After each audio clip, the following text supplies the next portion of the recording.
Reaksyon sa laban ni Naoya Inoue versus TJ Doheny at impresibong galawan ni Andy Hirauka versus Tatang Ismael Barroso ating talakayin mga katropa. Pero bago ang lahat ay huwag kalimutang mag-like, subscribe para maging updated kayo palagi sa mga susunod na mga video.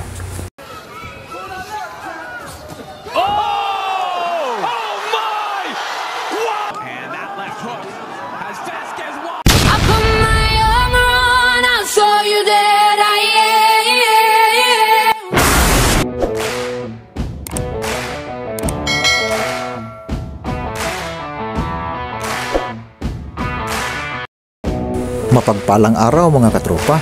Ang hindi masyadong kaaya-aya na pagtapos ni Naoya Inoue kontra kay TJ Doheny sa round 7 matapos ulit matamaan ng malupit na lip hook sa tagiliran na medyo dumapo din sa kanyang bandang kidney area na nagresulta sa kanyang temporaryong injury nang maramdaman ni TJ Doheny ang spasm o medyo pamumulikat hanggang sa kanyang paa at nagresulta sa video hindi gaanong impresibo na panalo ni Naoya Inoue mga katropa. Ganyan talaga ang boxing mga katropa, ano?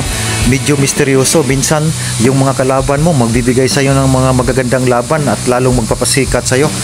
Pero sa pagkakataong ito, medyo hindi gaanong maganda yung naidulot na laban nitong si TJ Doheny kontra kay Naoya Inoue dahil nagresulta yung ending ng kanilang laban sa hindi masyadong kaaya-aya mga katropa. Ganun pa man, congratulations pa rin kay Naoya Inoue dahil nanalo siya at natagumpayan pa rin niya yung kanyang pagdepensa ng titulo mga katropa. Samantala, reaksyon sa pagkatalo ni Tatang Ismael Barroso kontra sa napakagaling na Japanese fighter na si Andy Hirauka. Pag-usapan natin mga katropa.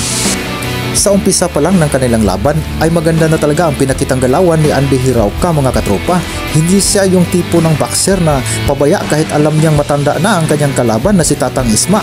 Bagkus, mas pinairal niya ang kanyang disiplina sa laban kahit panakuha niya yung tiyempo sa galawan ni Tatang Isma.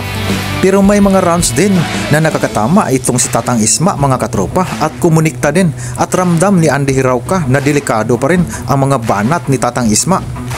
At sa laban nga na ito ay napahanga ako sa ginawang adjustment ni Andy Hirauka at ng kanyang team dahil nahanapan agad nila ng solusyon kung paano resolbahin ang mga banat ni Tatang Isma at maputol sa kanya ang momentum. At yun nga dahil sa isang kilalang knockout puncher itong si Tatang Isma mga katropa, sa tuwing bumabato ito ng kanyang powerful left, madalas kasi overextend si Tatang Isma mga katropa at kaya swak sa mga counter combinations ni Andy Hirauka.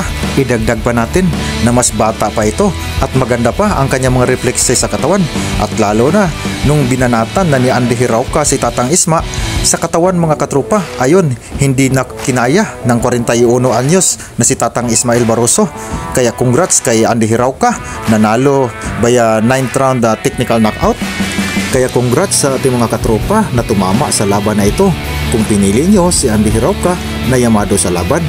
At sa mga katropa naman na bigo katulad ko, ibawi na lang tayo sa susunod na mga laban. Ganon talaga ang boxing mga katropa. Minsan hindi nangyayari yung ating inasahan. Yung matinding lip straight kasi ni Tatang Isma, hindi niya ma-execute ng maayos dahil magaling lumugar itong si Andy Hirauka. Matindi yung kanyang presence of mind, masyadong alerto. Dala na rin kasi ng reputasyon nitong si Tatang Isma na pwede siyang matulog ng isang pagkakamali. Kaya babawi na lang tayo sa susunod. Mas marami pa rin yung ating mga panalo kaysa talo mga katropa. Hanggang dito na lang muna yung ating boxing news update. Mga katropa, palaging mag-iingat. Hanggang sa muli.